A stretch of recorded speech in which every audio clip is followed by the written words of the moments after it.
Тем временем в Сыктывкаре задумались о столичном облике и вышли на войну с незаконно установленными гаражами. Вместе с железнодорожниками в городе собираются снести 40 построек. Только обычная процедура сноса сегодня усложнилась необычной встречей. Подробности в репортаже Александра Карепина.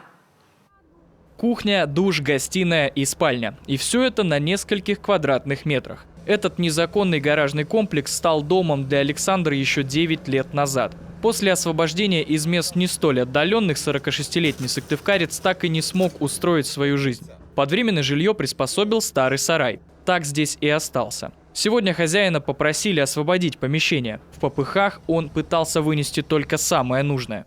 Тут инструменты, шмотки, все здесь. Там печка у меня. Предупреждение о сносе гаражей здесь появилось еще в апреле прошлого года. 5 собственников свои гаражи увезти успели. Судьбу оставшихся построек от хозяев не скрывают. Жители выходят, конечно, возмущаются, что мы производим там снос или демонтаж. В случае сноса у жителей нет возможности уже вернуть объекты. А в случае демонтажа мы перевозим эти объекты на специализированную стоянку временного хранения.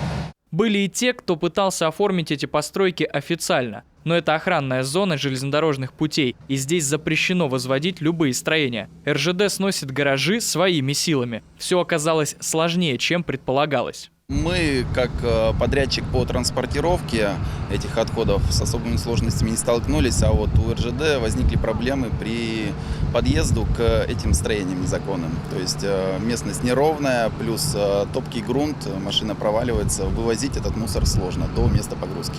Здесь по соседству есть еще один незаконный гаражный комплекс. Там порядка 60 объектов. Их планируют снести в конце лета. Но эпопея с гаражами, которая началась еще в 2020-м, закончится не скоро. За 2 года с 20 по 21 в Сыктывкаре снесли всего 80 гаражей, а между тем их остается еще больше 700. И все они не красят столичный облик.